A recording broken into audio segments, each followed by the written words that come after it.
Hey there, everybody. Welcome to our Hijack Season 1, Episode 6 reaction and review. This episode is titled Comply Slowly, which I will not comply slowly to this episode. I am reacting with the fire of 1,000 suns.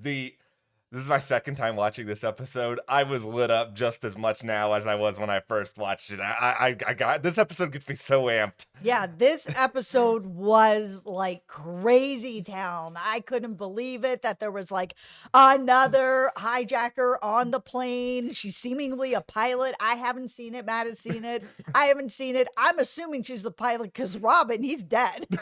I I lost my mind when I saw this. I had so many theories. We'll talk through. I'm gonna act like I haven't seen the finale and just try to be in the moment because this episode it fundamentally changes everything. This episode could be titled "Fine, I'll do it myself" because everybody on this plane all of a sudden is like, you know what? We're not standing for this anymore. Hugo, after just sitting there and being annoying to Sam for most of the season, he's just like, okay, I want to be a part of this plan. Everybody's like, all right, let's try to be a part of this plan.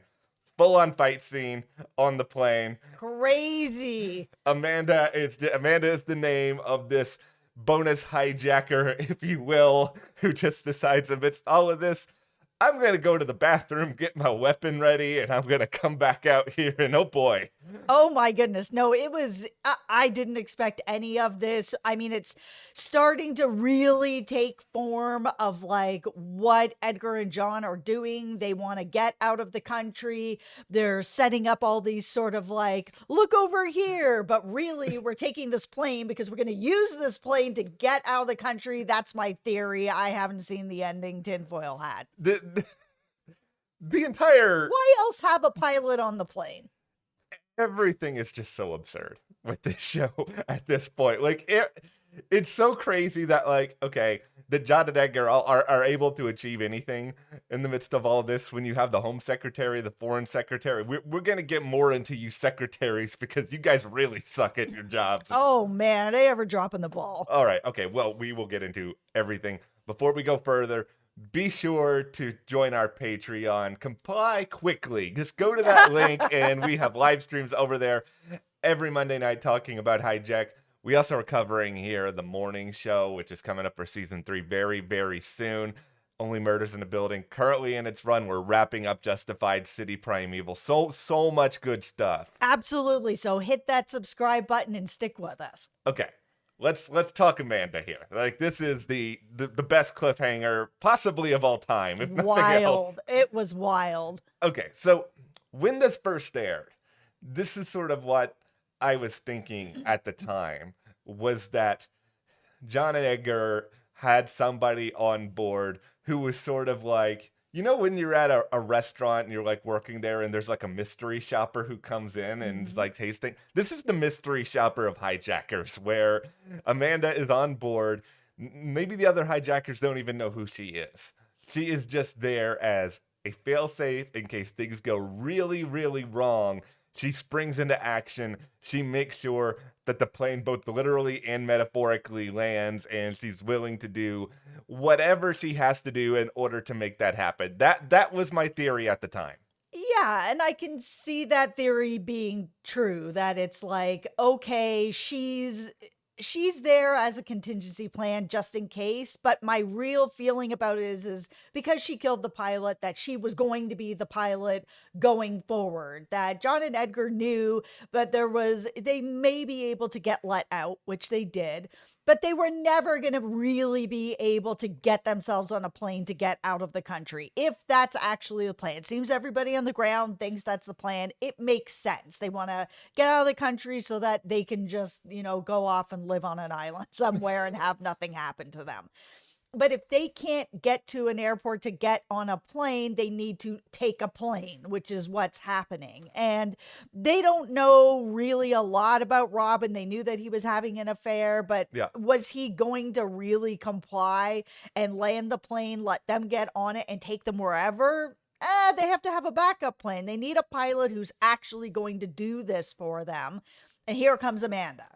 it's more well thought out than I thought it was going into this episode, because all of my questions were just like, okay, you hijackers, you guys are idiots. You guys don't know what you're doing. You guys are trying to figure out, okay, so we're going to try to get out of prison. We're going to try to avoid detection. This plane's going to land. Everybody's going to get arrested. It's like, okay, a little bit more of it makes some sense. I still have a Yeah. hard time with the how are you guys going to board the plane once you get to any sort of airport in the first place, unless you guys are going to land Kingdom 29 in the middle of a field and they're tracking the plane. They're going to have, like, I don't know, armed forces there wherever you land. I'm assuming that they have something else planned as well. We've seen all the cleanup crews on the ground cleaning up all kinds of messes. That's why it was always a little bit weird to me watching the show where it's like Edgar and John are like the heads of big organizations, crime organizations. They have, Marcus Terry, who's on there, who does seem fairly capable of a lot of this stuff. He was a hired hitman by them. Here comes Amanda. I feel like she's probably part of their organization that's really capable. When she got up and was like, it's time to go. Bathroom, gun, pilot gone, in the pit, ready to rock and roll. I was like, okay, this person isn't messing around. This person's got to be part of their organization. So I was always like, why these other 5 hijackers then? Because get out Marcus Terry's other 4 hijackers.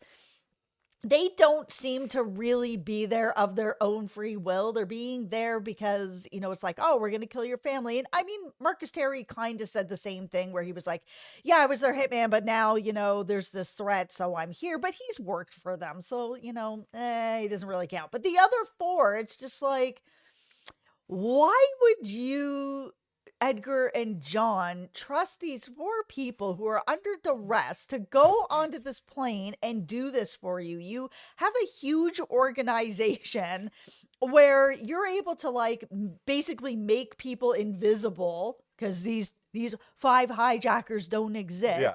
Marcus Terry is able to be invisible even though he's a hitman. So you can make anybody in your organization invisible. Yeah. Why not put people who are able to actually do this and do this well and do this properly, like Amanda? Why are you going to put up 5 Amandas? It's a very good question, because Amanda's also tremendous actress. Because when I first watched this episode, I was like, who is this woman? And then I had to go back in my head all the way to one of the earlier episodes. She's having a nervous breakdown on the plane at one point. It seems like she is having the worst day of her entire life, and now she is freaking stone-faced when she's doing. Amanda is easily, at this point, the most terrifying person on this plane, because let's face it here. We have Lewis, dead. We have female hijacker and black hijacker, whose names I still do not know after watching the show almost the whole way through. I still don't know their names either. They just basically, all they do is they run around, they yell occasionally, and they hold a weapon. Yeah, no, Amanda is really terrifying because the thing is we have, Edgar calling, Daniel and being like, do this or else I'm gonna, have people start dropping on the plane. And, he's texting up to Stuart being like, send me a photo, take someone out. Yeah. And because someone's already dead, they're like, okay, we'll just do this. Because while Stuart will do what he has to do, he doesn't come across as someone who likes to do what he's being forced to do. So when it's, getting to okay, now we need a second person to be killed off here, he's really floundering around being like, is it you? Any volunteers? I'm just like, oh, he's really not in it for this. But then you've got Amanda who just pops up, pilot done, ready to rock and roll on this plane. Now there's a problem, a real legit problem on this plane. It's bad. It's really, really bad. Speaking of things that are bad, I have a slight quibble here with the direction of Stuart in a certain scene, because this is going to be my new favorite meme from Hijack. Mm-hmm. I need a body. Why are you telling him to yell like that? This is the overacting on this scene is incredible. It is tremendous. Next time I'm playing a split screen, game like GoldenEye or something like that, I'm gonna run around yelling, "Oh, I need a body!" Oh, at right. people. It's I can't take it seriously. I laugh every time I hear him turned up to 11 yelling about needing a body. Yeah, no, the streets need a body.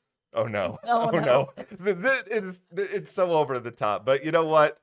You've pushed Stewart to his limit. He's lost his brother. The hijacking plan is going awry. Everyone realizes that he's kind of terrible at this. It's just all going badly. Yeah, it is. And that's why it was really interesting to sort of see, everybody knows what happened, that they needed a body.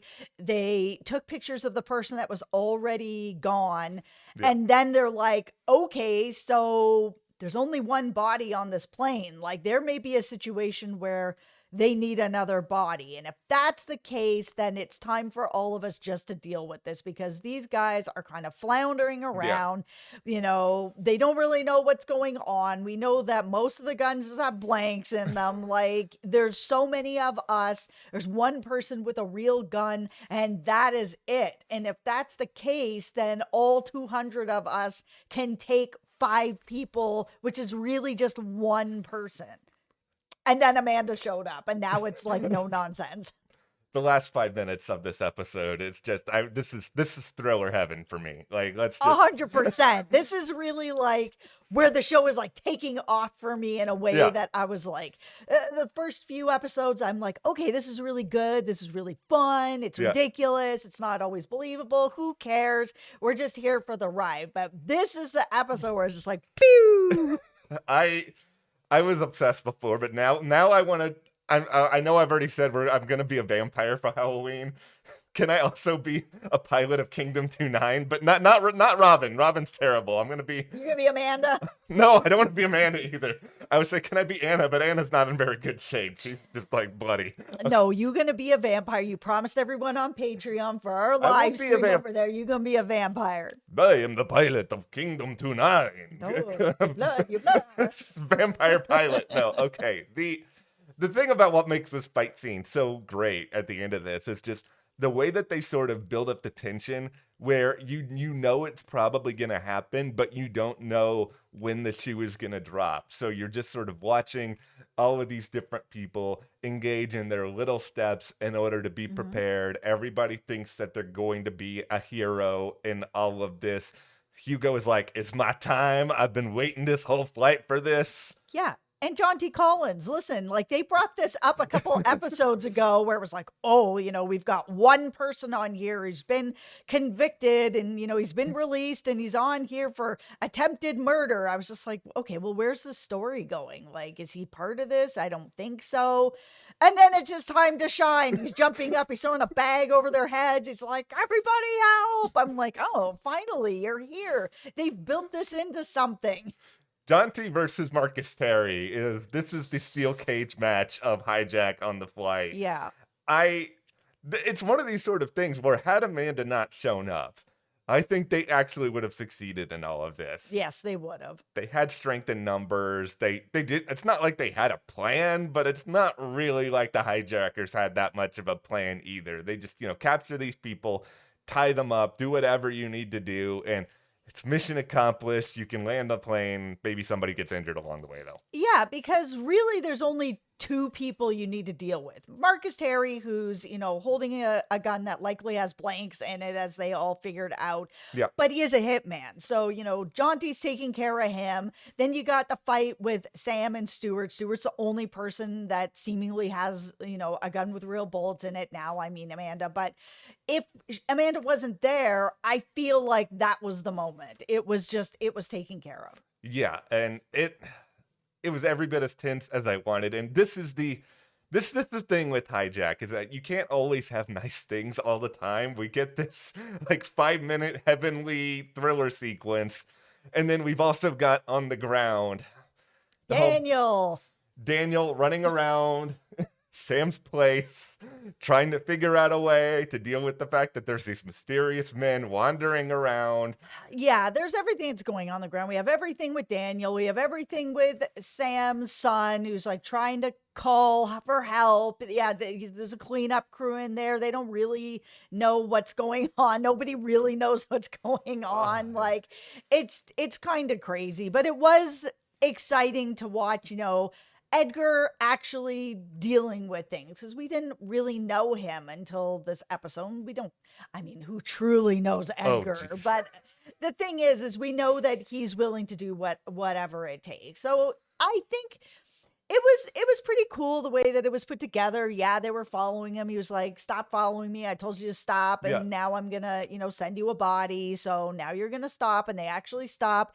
They get to this like roadblock that seems like it's actually just like a legitimate roadblock that they just happen to come across, and they're like, "Up, another body's gonna drop if you don't move this roadblock." And Daniel's just like, "I don't even know where you are." Like, I don't know what's happening. Oh, no problem. We're just going to go into the woods. And there happens to be another car there that they're able to switch. But I was kind of like, okay, what is really going on here with this? This felt more like Edgar had this planned, because clearly there's a car in the forest that's got like a key on it and all of that, that it's like, okay, then why are you calling into Daniel? Is this your distraction? Yes, it is. Yes, it is. This Edgar is. These are the only smart criminals on this show. They've staged everything. Clearly, they have the money and the resources. And while they're all running around, we have Daniel's on the phone trying to get some sort of answers. But Daniel's just like 100 steps behind. He is way in over his head. This is not.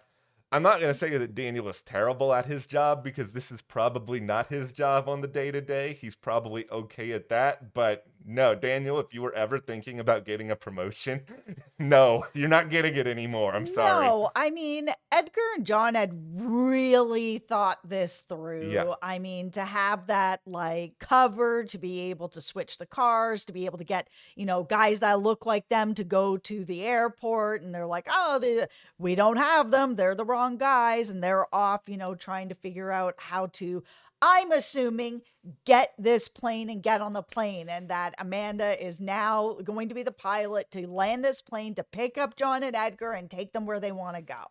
Everything is just at this point on this collision course, and we have to sort of sit back and be like, okay, is anything going to stop this from happening at this point? Because if you have any faith whatsoever in the Home Secretary and the Foreign Secretary, I don't know what to tell you. They spent the majority of this episode just arguing over what to do, and the bureaucracy in Hijack makes me very pessimistic about the ability of people in high positions to work together.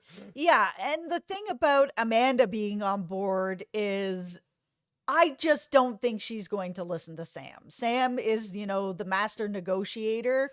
She's not here to talk to him. She's here to get things done. She's taking over the plane to be able to actually land the plane where it needs to land, so that I'm assuming Edgar and John can get on there and go where they need to go. Like, Sam is really screwed. I don't know how you get into that, how you get into the pit at this point. Because, I mean, she closed the door. I'm presuming it's fused or locked or whatever else that nobody can get in. And that is setting up a really bad situation. Yeah, she's in control of this plane now. Edgar and John had this like cool plan that got Yeah. them, away from the eyes of everybody on the ground. Nobody knows where they are anymore. Like, it feels like this could actually work for them. The thing about Sam's son, we'll talk about this just for a moment, because it's a regurgitation of what we have said in the past few videos, where Sam already has an incentive to try to get onto the ground and make Yep. sure he's there. Like, trying to set up this other situation now where it seems like Sam's son is just like one step away from being held prisoner by these people. He's like calling the authorities while they're running around cleaning. Look, it's not needed. It's just like the Hijack is just basically like, how can we make every single person on this show either look terrible at their jobs or their lives are in danger? There is no middle ground with anyone. No, there was no reason for this plot. Like, No. Sam is already motivated to get off this plane in one piece, to help everybody get off this plane in one piece. There's already motivation. It doesn't need to also be this. I am so unbelievably sad that there's only one episode left of this because it's just like I I know this show is very much about real time. It's basically like 7 episodes of 24 except better than most of 24. And there's not a lot of time for like the aftermath. I am so invested in a select number of people like Sam. I care enough about Zara. The secretaries can go. I don't care about the hijackers, but like some of these passengers, I want these motley crew of people to be okay.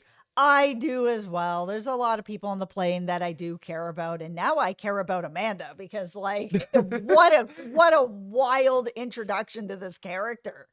It's such a good ending. Like I can't wait to see what else she does. Like this, introducing her so late, I was just like, oh, there's only one episode left, and we have somebody on the plane who's like a legitimate problem now. Okay, we will be back here soon to talk about the finale. We won't make you wait too long for any of this. Hijack, my great TV love. Okay, well, go ahead, join our Patreon. Check out the link in the description. Live streams about Hijack every Monday night. Thank you guys so much. Thank you to our patrons. We'll see you here next time.